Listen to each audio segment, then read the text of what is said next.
புரியற நீ என்ன சொல்லணுமா? தமிழ் தெரியாதுன்னா இங்கிலீஷ் பேசு. ஒன்லி ஹிந்தினா எனக்கு தெரியாது. எனக்கு தெரியாது, எனக்கு ஹிந்தி தெரியாது. சொல்லு. ஒன்லி இந்தி என்று கூறுவது வட மாநிலத்தில் அல்ல, திருச்சி விமான நிலைய கார் பார்க்கிங்கில் தான். திருச்சி விமான நிலையத்திற்கு தன்னுடைய உறவினரை அழைக்க வந்த நபர் முன்தொகை செலுத்திவிட்டு பார்க்கிங்கில் தன்னுடைய காரை நிறுத்தியதாக கூறப்படுகிறது. சிறிது நேரம் கழித்து திரும்பி வந்த அந்த நபர் காரின் டயர் லாக் செய்யப்பட்டிருப்பதைக் கண்டு அதிர்ந்துள்ளார். இது குறித்து பார்க்கிங் ஊழியரிடம் அவர் விசாரிக்க சென்றுள்ளார். அப்போது கவுண்டரில் இருந்த நபர் தனக்கு தமிழ், ஆங்கிலம் தெரியாது, இந்தியில் மட்டும் பேசுமாறு கூறியும் சில அநாகரிக வார்த்தைகளையும் தெரிவித்துள்ளார். ஏர்போர்ட் மேனேஜரை கம்ப்ளைண்ட் பண்ணி அரே ஜா து கம்ப்ளைண்ட் கர் கே ஜா बुला ले जकड़े ना बहिने मुंह மேல கை வைக்கிற. என்ன மேல கை வைக்கிற? समझ गए ना? हां बोल. மேல கை வைக்கிறான். தமிழ்நாட்டில் தமிழ் தெரிந்தவர்கள் அல்லது ஆங்கிலம் தெரிந்தவர்களை பணியில் அமர்த்த வேண்டும் என்று சமூக ஆர்வலர்கள் கோரிக்கை விடுத்துள்ளனர்.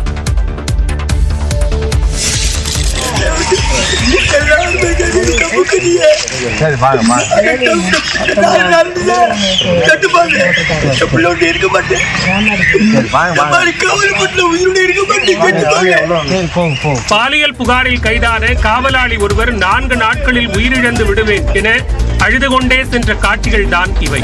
சிவகங்கை மாவட்டம் காரைக்குடி அழகப்பா அரசு தொழில்நுட்ப கல்லூரி விடுதியில் தங்கியிருக்கும் மாணவி ஒருவர் அந்த விடுதியின் காவலாளி அழகப்பன் தனக்கு பாலியல் தொல்லை கொடுப்பதாக புகார் அளித்தார்.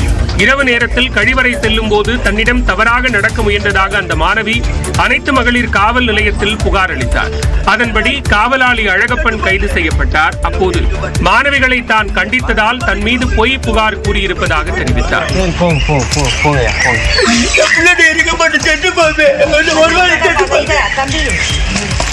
பின்னர் அவரை போலீசார் அழைத்துச் சென்றனர்.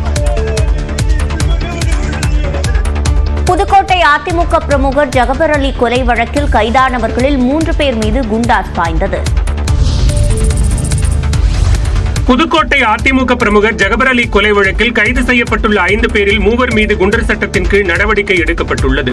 அதிமுக பிரமுகரும் சமூக ஆர்வலருமான ஜகபர் அலி கனிம வளங்களின் கொள்ளைக்கு எதிராக புகார் அளித்திருந்த சூழலில் கடந்த ஜனவரி 17ஆம் தேதி லாரி ஏற்றப்பட்டு படுகொலை செய்யப்பட்டார். இந்த வழக்கில் RR கிரஷர் உரிமையாளர்கள் ராமையா, ராசுவின் மகன் தினேஷ்குமார், லாரி உரிமையாளர் முருகானந்தம், லாரி ஓட்டுநர் காசிநாதன் ஆகிய 5 பேர் கைது செய்யப்பட்டனர். தொடர்ந்து சமூக ஆர்வலர்களின் கோரிக்கையை அடுத்து திருமயம் காவல் ஆய்வாளர் குணசேகரன் பணியிடை நீக்கம் செய்யப்பட்டார். வட்டாட்சியர் புவியரசன் பணியிட மாறுதல் செய்யப்பட்டார்.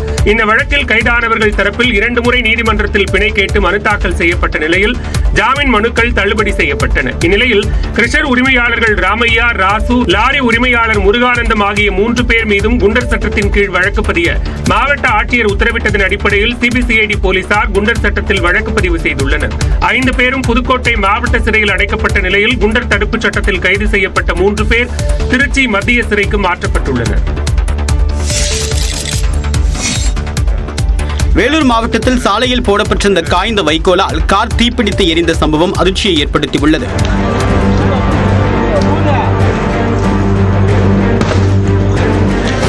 காட்பாடி அடுத்திருக்கூடிய மேல்வடுகுக்குட்டை பகுதியை சேர்ந்த ஆரோக்கியம் தன்னுடைய குடும்பத்துடன் தொண்டான் துளசி பகுதியில் உள்ள உறவினர் வீட்டிற்கு காரில் சென்று கொண்டிருந்தார். அப்போது தொண்டான் துளசி சாலையில் சுமார் 1 கிலோமீட்டர் தூரத்திற்கு மேலாக வைக்கோல் காய வைக்கப்பட்டிருந்ததாக கூறப்படுகிறது.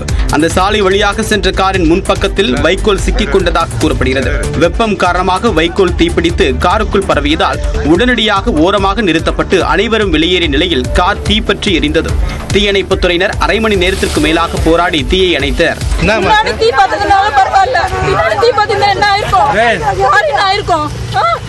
வசதிக்காக கார்ல இதுல போட்டுக்கிறாங்க. ரோடு என்ன அவங்களோடதான்?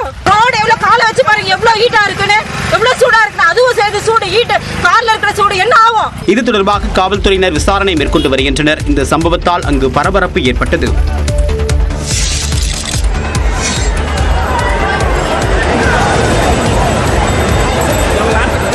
விடுமுறையொட்டி திருச்செந்தூர் கோவிலில் குவிந்த பக்தர்கள் புனித நீராடி வழிபட்டனர்.